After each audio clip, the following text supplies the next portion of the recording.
and Dr. Al Wong, our Regional EMS Director, and of course Sarah. Thank you for translating. So today we have 44 new cases of COVID-19 in Montgomery County. 7 of these cases are from long-term care facilities. 2 of them are from the Montgomery County Correctional Facility. So this brings us to a total of 4,611 cases.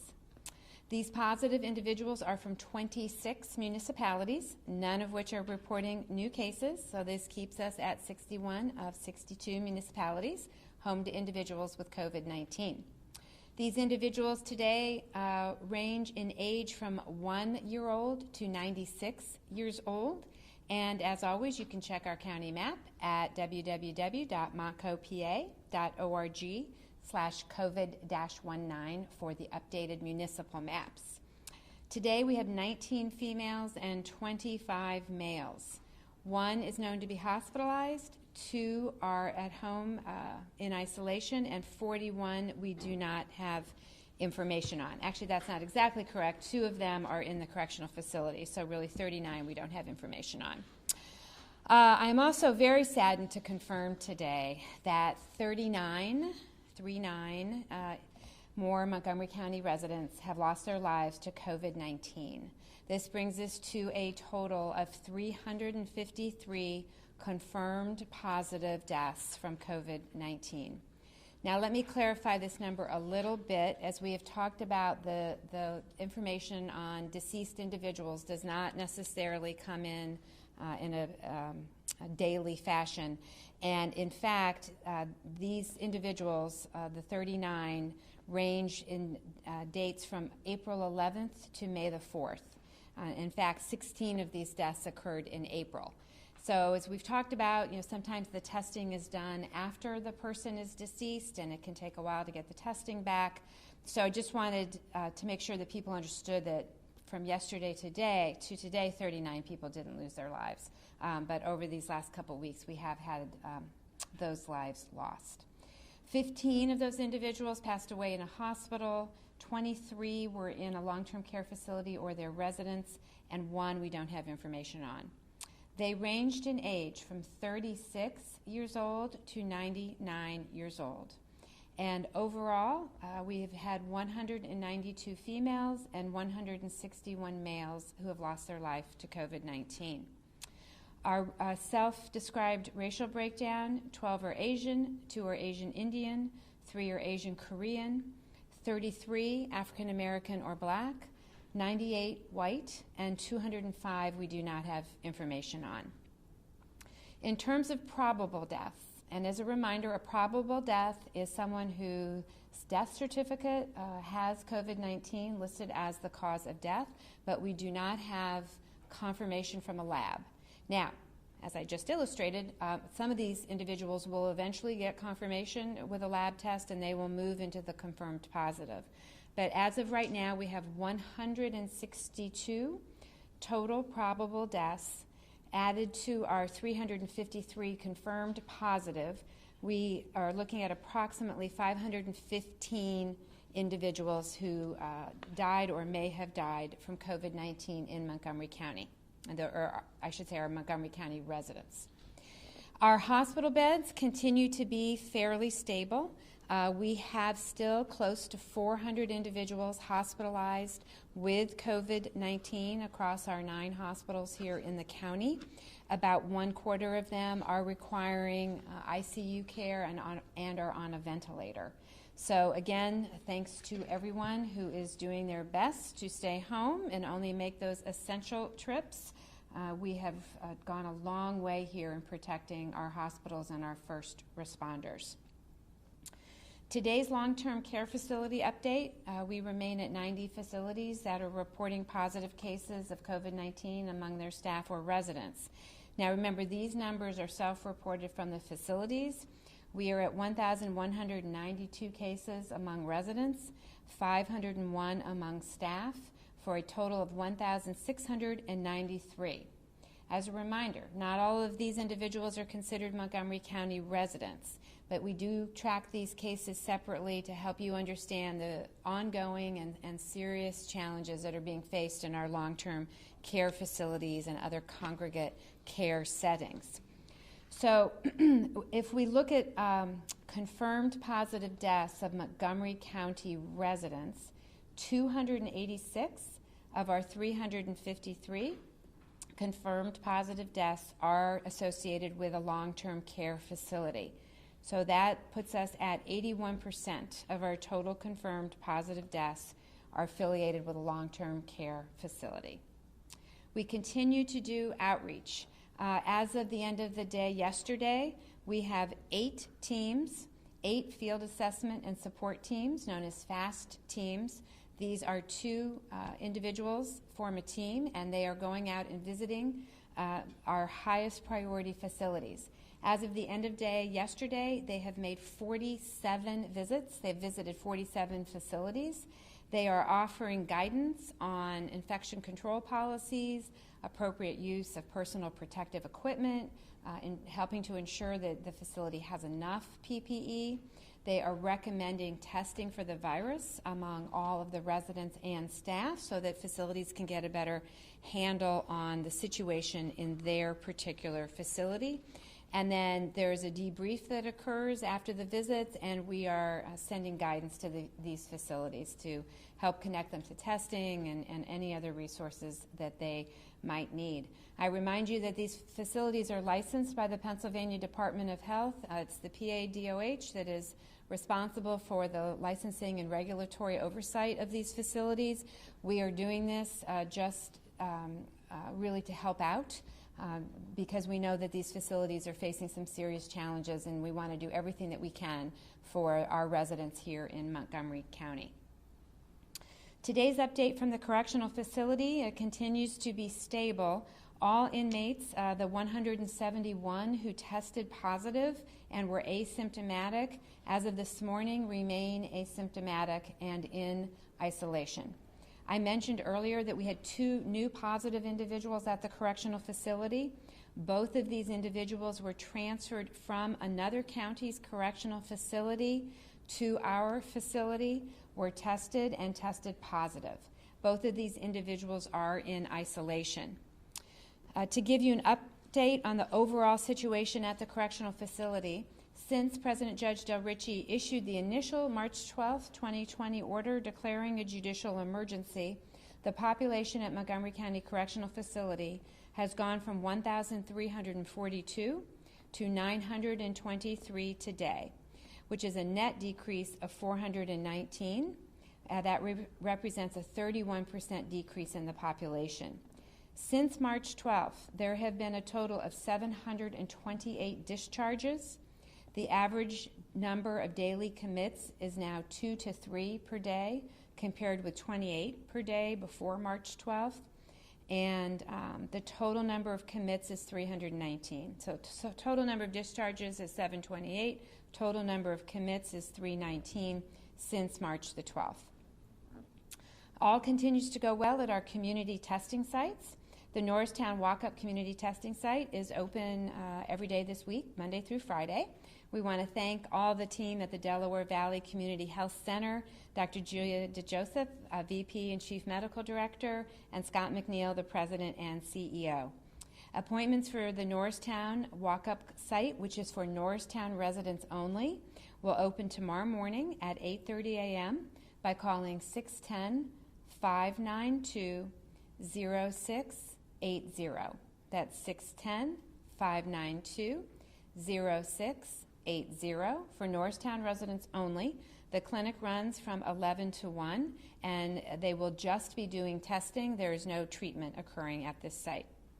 The Montgomery County Community College site is also open and running smoothly today. And again, we want to thank the Community College, Whitpain Township, and the Police Department in Whitpain, and the National Guard, who's been with us now for quite a while, and several county departments that are assisting with that testing. As of May the 2nd, so looking at the period from April 16th, when we opened at the Community College, to May the 2nd, We've now tested 3,514 individuals between the drive-through site and the site in Norristown. We have received results on 3,203 individuals, which represents 91% of the total. 483 of these individuals who are positive. So for these first 15 days, we are now running an average of 14% positive. So those of you who've been paying close attention, we are down 1%. So we are happy about that. The appointments for tomorrow, Wednesday, will open at 8 a.m. Wednesday morning. Appointments can be made at montcopa.org/COVID-19 under the green County Testing Information button. Or you can call 610-631-3000. We prefer you to make an appointment online if you're able, but if you don't have good internet or an email address, you're welcome to call 610-631-3000. Just for those who like to plan ahead, the site will be open on Saturday, but will be closed on Sunday for a safety stand down, which also includes Mother's Day. So for those of you who need to do your Mother's Day shopping, this is your alert for Sunday. Make sure you do your shopping from your home, not out at a store unless absolutely necessary. Okay, so today's graph. As we've been discussing, we've been doing our best to break out some of the different types of cases here in the county and also present you with a 14-day average of our case numbers, which would put us in, give us some sense of where we are compared to Governor Wolf's numbers for relaxing some of the guidelines currently in place on our stay-at-home order, which still is in place. So to walk you through this chart, the gray bars are the daily positive cases. So those are our confirmed positive cases as they come into us each day. The yellow line is the total 14-day average of our total positive cases. So that's just our running 14-day average. And by the way, this chart goes through April the 30th. So the last couple of days are not in there. Now, the blue and the orange lines are our attempt to separate. The blue is the community, the orange are the long-term care facilities. So actually the blue is everything except a long-term care facility. Now, I want to be very clear that these orange line is not 100% accurate. We're still working on that line. The reason is that the long-term care facilities, particularly some of the ones that are affiliated with a hospital, when their testing goes in, they might just put the hospital address or the hospital zip code. Sometimes we have to actually tease apart where that particular individual resides. So this is not precise to the absolute individual, but it's close. We may be off by a few. The important thing, though, is these trends. So in all cases, these trends are going in the right direction. We can see that these curves are starting to come down. As is no surprise to us when we saw these numbers, the blue, which is everyone in the community except for long-term care residents, we felt that peak a while ago. In fact, we talked about how at our testing site we had peak positivity days on April 5th and 6th. So you can see where that curve starts to flatten out and how we've done a pretty good job of keeping it flat, and now it's actually starting to come down. Similarly, we saw around April 21st this big increase in numbers from our long-term care facilities. And it was about that time, we'd been worried about it for a couple of days, that we started to put together these FAST teams, these teams that are actually going out and visiting these facilities. Now they visited 47. And it was out of concern when we saw those growing numbers that were peaking around April the 21st that we started to put those teams together. So you can get a sense of how we're doing.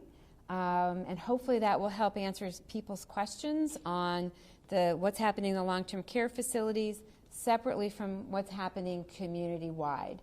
But the good news is, in all cases, we are moving in the right directions.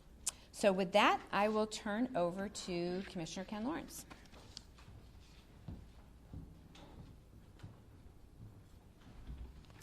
Good afternoon. Today I'm going to speak about Giving Tuesday. Giving Tuesday usually happens on the Tuesday after Thanksgiving, but today, May 5th, the global charity has added a second date, as an emergency response to the unprecedented need caused by the COVID-19 pandemic. Across our communities, the COVID-19 pandemic has demonstrated neighbors helping neighbors. People and organizations are sewing masks, donating PPE and food to rally around the tremendous need the crisis has spurred. We are encouraging our community today to take action on behalf of first responders and frontline workers, the nonprofits and community organizations that feed, house, educate, and nurture our neighbors impacted by the global pandemic. So if you have a favorite charity, please consider making a donation to them today.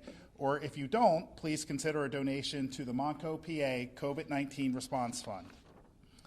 This is a community-wide effort to support safety net organizations supporting the immediate needs of residents hardest hit by the pandemic. Grants of up to $5,000 are being reviewed and processed on a rolling basis to safety net organizations. Projects are prioritized based on the geography they serve, the capacity to meet the higher demand for services, and whether the project targets particularly vulnerable populations. Grantees so far include food pantries, senior care programs, rent and utility payment programs for low-income residents, behavioral health care and telehealth services, ambulance services, child care for healthcare workers, domestic violence services, PPE purchases for nonprofits, continuing essential in-person services, navigator support, and emergency shelters. More funds are urgently needed to support the ongoing efforts of our first responders and social safety net providers. And there's also 2 creative ways you can support the fund. If you're a runner who's had your race canceled in May, Destination Conshohocken has started a virtual race series to benefit the fund.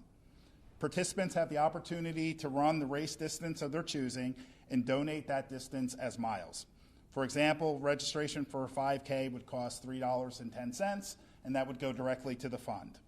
And you can sign up at runsignup.com/race/PA/Conshohocken/miles for Montco. And we will have this on our hub as well. And it's been a week or so since I channeled my inner QVC host and showed our Montco Strong t-shirt, which is a partnership between the Valley Forge Tourism and Convention Board and DJB Specialties. The cost of the shirt is $25, and all proceeds benefit the Montco PA COVID-19 Fund. And information on purchasing a shirt is available on our hub as well. And with that, I'll turn it over to Commissioner Joe Gale. Hello, everyone. I'm Montgomery County Commissioner Joe Gale. Today, I'd like to share with you a recent update from the Pennsylvania Department of Transportation. PennDOT announced today that the expiration dates for driver's licenses, identification cards, and learner's permits will be extended for Pennsylvania residents in response to the statewide COVID-19 mitigation efforts. Expirations dates for driver's license, photo ID cards, and learner's permits scheduled to expire from March 16, 2020 through May 31, 2020 are now extended through June 30, 2020. All driver license centers and photo license centers have been closed since March 16th. However, driver and vehicle online services are available 24 hours a day, 7 days a week at dmv.pa.gov. Through this webpage, Pennsylvanians have the ability to renew their driver's license, renew their photo ID, and also their vehicle registration. They can also submit changes of address, pay driver's license or vehicle insurance restoration fees, and schedule their driver's exam. There are no additional fees for using online services. Again, that website is dmv.pa.gov. As more extension dates become available, I will keep you updated. Thank you, and with that, I'll turn it back to Commissioner Arkosh. Okay, questions? We've talked a lot about long-term care facilities, but you said from the start with the red, yellow, green that came out from the governor's office that was kind of a big picture. You know, we tended to focus in on the average cases per day, and you said that's a metric, but it's just part of the big picture. The other things that you mentioned, PPE, hospital beds, those kind of things. How's Montgomery County looking at when you look at big picture? How's Montgomery County and Southeastern PA faring? Yeah. So the question is sort of big picture, how are we looking in terms of moving from red to yellow, I guess is really your question. That, you know, these numbers are one piece of the governor's plan, but how are we doing on other metrics? I can really only speak to Montgomery County. I don't have all the details of the entire Southeast at my fingertips, but we're doing okay. You know, I think that as we talked about last week, because of pretty good adherence to social distancing here in Montgomery County, our hospitals are stable. They are currently able to accommodate the number of patients that have been coming in. They are still very short on personal protective equipment. I think that's going to remain a concern in our hospitals for a while. And they have enough, but they're still using it in ways that we would not normally use it under more normal circumstances. So PPE remains a need. Testing, particularly rapid testing that would give you a result in 10 to 15 minutes, is an enormous need, mainly because that will help our businesses open more safely. You know, the more people that we can test right before they're ready to go back to work or go back to school or go to camp, you know, whatever the scenario, the more safely we can do that. It's not absolutely necessary, but it would certainly be the safest strategy if we had more rapid testing available. Right now, we really don't have any. So, you know, from those metrics, we're making decent progress. I'm very encouraged to see that our case numbers are clearly trending downward. I do want to remind everybody, though, that this is not a license to be free.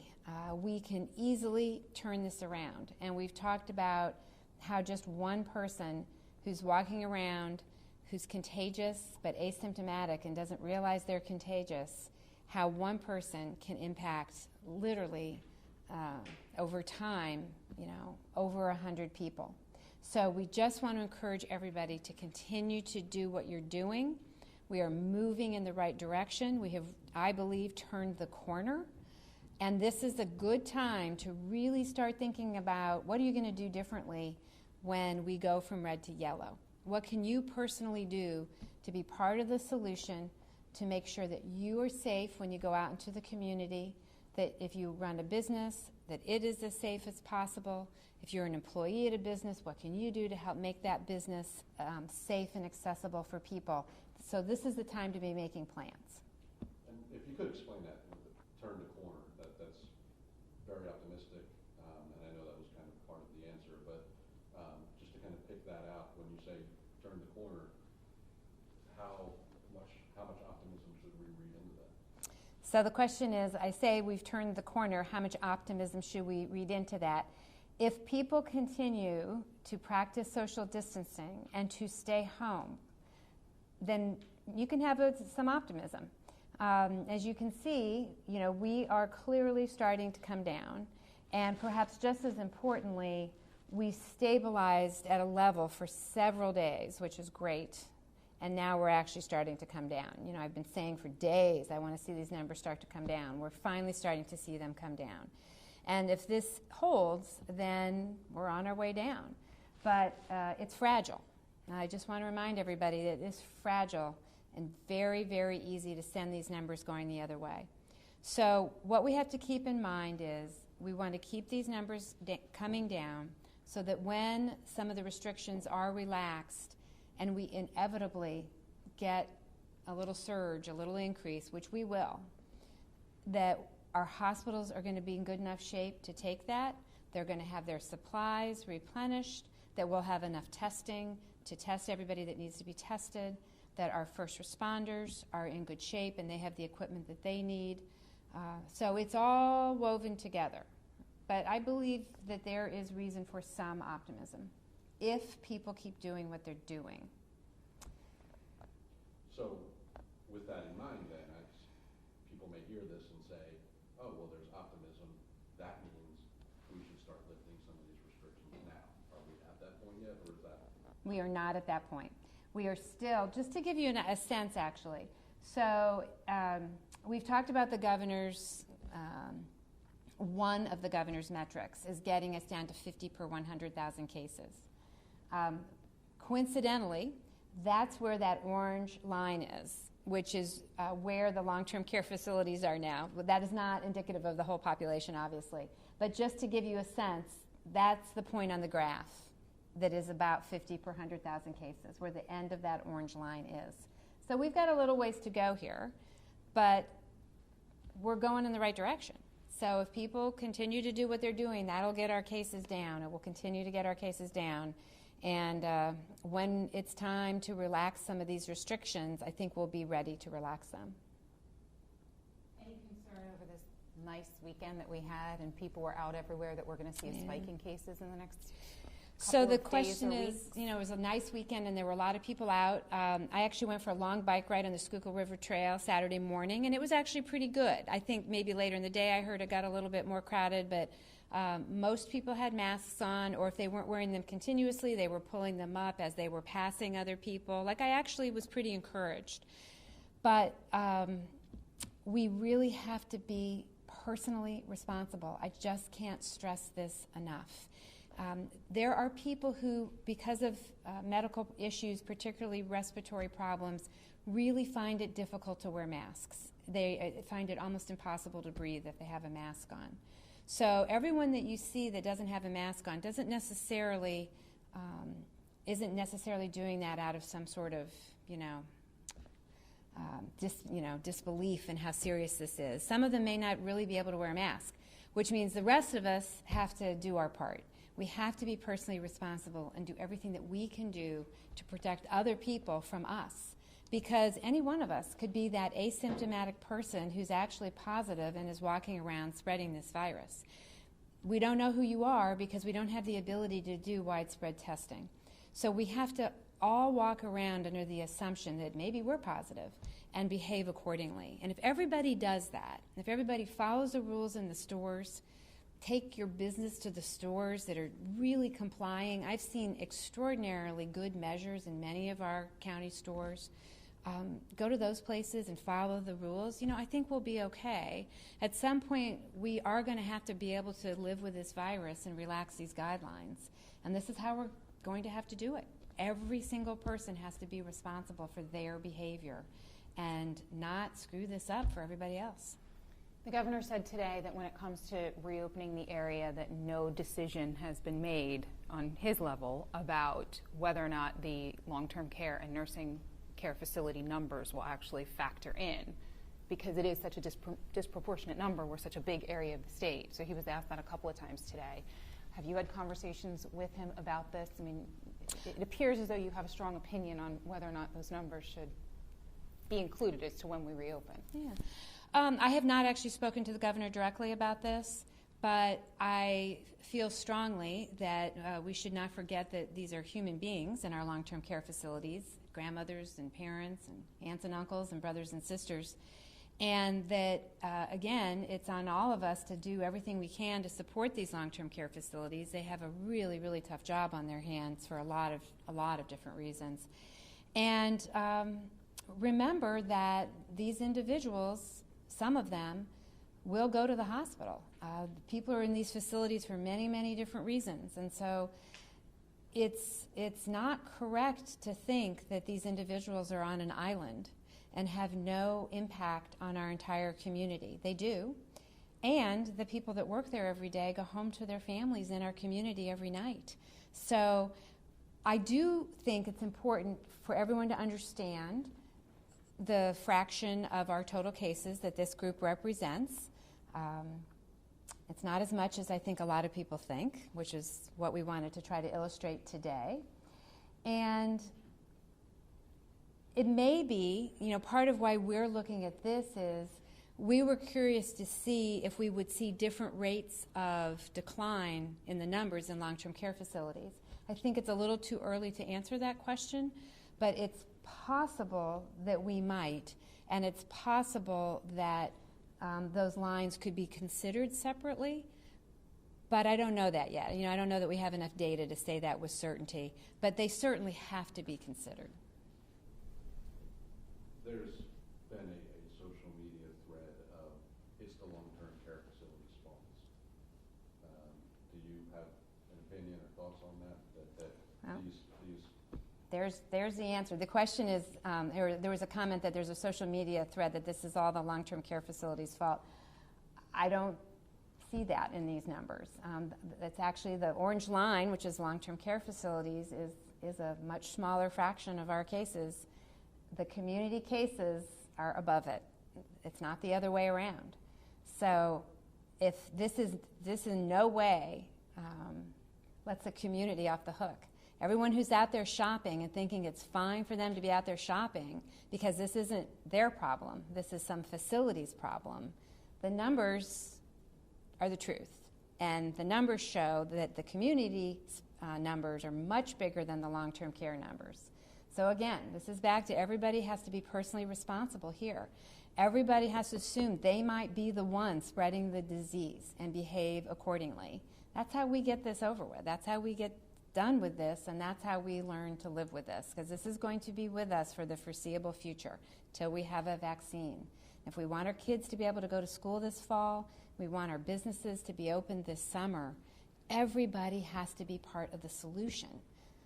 Everybody. Some of the local hospitals say they are seeing patients coming in that are asymptomatic, that are coming in being treated for stroke, blood clots, and then it's afterwards that they're tested. Are you aware of any of the cases that they're talking about, or any of them being fatalities, where a person comes in, doesn't have any of the stuff we've been told to look for, but is being treated for stroke or blood clots or something like that, and then turns out later to be tested? Yeah.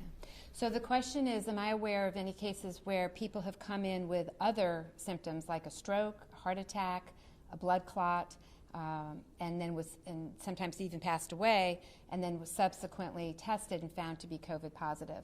So I'm not personally aware, and I don't actually get that level of data in our reporting, but I'm still reading the medical literature almost every day, and absolutely that is correct. This is the strangest virus that I think any of us have ever seen. I've never in my medical career seen anything like this, where it can present in so many different ways. So there was sort of our classic presentation, right, of fever, dry cough, difficulty breathing. Now we know that people are coming in with complications from their blood clotting, like strokes, heart attacks, and what's called a pulmonary embolism, where a blood clot goes into your lungs. We are seeing rashes. But mostly those rashes are caused from small, very, very small blood clots, like showers of them. We've seen, problems with people's toes. We've seen this issue with losing smell.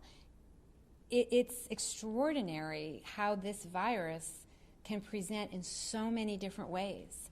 So, again, I just remind everyone we've only known about this since middle of January, but this is a really, really unique situation. I can't think of anything else medically that has had this highly variable presentation. And, of course, that makes it all the harder to figure out what's really going on here. So it's going to be a challenge for a while. I think we really have to hope that a vaccine is found that works.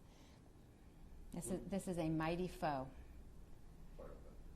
With what you just said in mind, is your health department still reaching out to everyone who tests positive, or are there conversations about their symptoms or their challenges? No. So the question is the health department still reaching out to people that were positive?